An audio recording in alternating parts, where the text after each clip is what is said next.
एक महत्त्वाची बातमी समोर येते। धाराशिव जिल्हा परिषद सभापती निवडीत खबरदारी पाहायला मिळते। सातारा जिल्हा परिषदेमधील गोंधळानंतर आता खबरदारी घेतली जाते। जिल्हा परिषद सदस्यांच्या सुरक्षेसाठी खासगी बाउन्सर देखील तैनात करण्यात आलेत।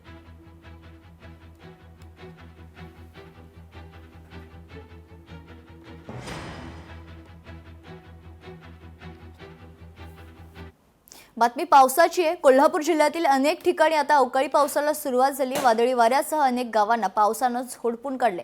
वादळी वाऱ्यासह काही ठिकाणी गारांचा देखील पाऊस झालाय।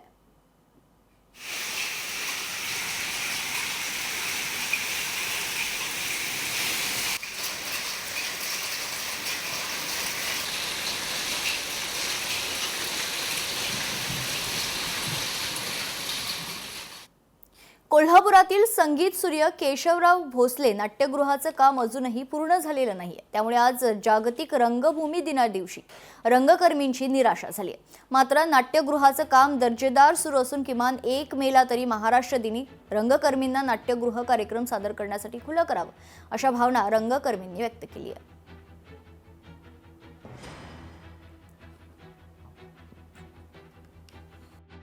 आज केशवराव भोसले नाट्यगृहाची पाहणी सुद्धा करण्यात आली। काही त्रुटी आहेत त्यांच्याकडे लक्ष देण्यात आलं। खरं तर आश्वासित केलं गेलं होतं की आजच्या दिनी सुरू होईल, परंतु तुम्ही पाहत आहात की केशवराव नाट्यगृह हे छोटं नाही, थोडंसं मोठ्या प्रमाणातलं हे काम आहे, ऐतिहासिक लेवलचं काम आहे आणि ते चांगल्या पद्धतीनं व्हावं या अनुषंगाने थोडासा लेट होत आहे। परंतु ॲज अर्ली ॲज पॉसिबल मी आदेशही सगळ्यांना दिलेले आहेत की चांगल्या पद्धतीचं उत्कृष्ट असं केशवराव नाट्यगृह पुन्हा उभा राहावं म्हणून। महत्त्वाची बातमी समोर येते। नवी मुंबई महापालिकेचा निर्णय आता वादाच्या भोवऱ्यात सापडलाय। सर्व शाळा इंग्रजी माध्यम करण्याच्या निर्णयाला मनसेनं विरोध केलाय। शाळांचे माध्यमच बदलण्याचा नवी मुंबई महानगरपालिकेनं ठराव आणला होता। सर्व महापालिका शाळांचं इंग्रजी माध्यमात रूपांतर करणार असल्याचा निर्णय महानगरपालिकेनं घेतला होता।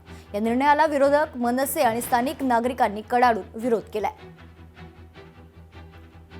जो ठराव मान्य केला की सरसकट सर्व मराठी माध्यमाच्या शाळा बंद करून इंग्रजी माध्यमाच्या शाळा सुरू करणं, याला महाराष्ट्र नवनिर्माण सेना म्हणून आमचा विरोध आहे। सभागृहात आमच्या नगरसेवकांनी ते मांडलंय आणि सभागृहाच्या बाहेर सुद्धा विविध मराठी या विषयावर काम करणाऱ्या मराठी अभ्यास केंद्र असतील, इतर सामाजिक संस्था संघटना यांना घेऊन आम्ही विरोध करणार आहोत। लोकशाही मराठी ऐका, पहा, जागरूक रहा।